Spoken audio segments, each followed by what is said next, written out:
Warning: our YouTube channel and its videos may contain scenes, language, and content that may not be appropriate for all audiences. These videos include surveillance footage, undercover pursuit of suspects, actual police and rescue operations, and fearless confrontations. If you do not approve of the content, please do not watch our videos.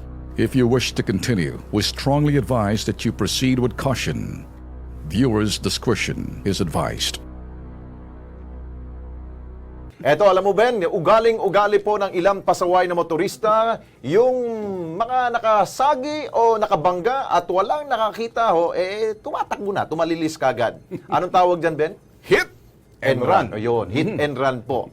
Itong truck driver sa Marcos Highway po, biruin mo, nakagibaw na nga ho ng isa pong struktura, may tumakas pa. Ay, look! Pero ang hindi po niya alam, meron po mga CCTV, may mga mata.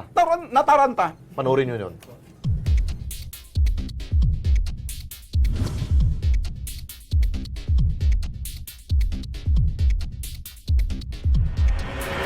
Ang 8 ng Nobyembre, naaktuhan ng Kilos Pronto Team. Ang posing ito sa may Heaven's Gate 1 Cemetery, Marcos Highway, Barangay Mayamot, San Antipolo City, na nakatagilid. Matapos suriin ng KP Team, napagalaman namin na naatrasan at tinakbuhan ito ng isang dump truck dahilan para mabiyak ang sementong poste. Kitang-kita raw ng mamang ito ang pangyayari at naisalarawan pa niya ang itsura ng nasabing dump truck. Diyan gumawi eh. Anong design? Giga. Yung parang may mga voltage pipe na robot. Ang mga residente tuloy, hindi may wasang mangamba. Natatakot ba kayo ngayon para doon sa poste? Opo, syempre ako, Ako sino naman mababag sa kanya? Syempre kawawa naman po, di ba? Ang delikado ho kung bubagsak ang poste. Ang impact ng transformer, marami mawawala ng kuryente. Kilos prontong tumawag ang KP Team sa Antipolo Police para i-report ang insidente at agad mabigyang aksyon. Hello, good evening po, Antipolo Police. Sir, may na-hit and run na yung poste ng Meralco, delikado na siyang bumagsak. Saan po yan, sir? Sa Heaven's Gate na po yan, sa may Marcos Highway, sir? Oo, Marcos Highway, Heaven's Gate 1. Opo nga, sir.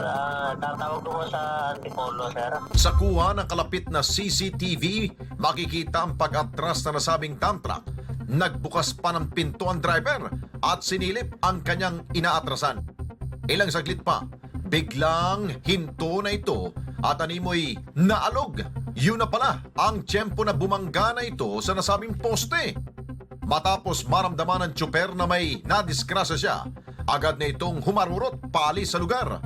Hagip man sa CCTV ang insidente, bigo namang masapol ang plate number na nasabing truck. Pansamantala, nilagyan muna ng goma ng sasakyan para walang makalapit sa poste at magsilbing babala sa peligrong maaring idulot nito.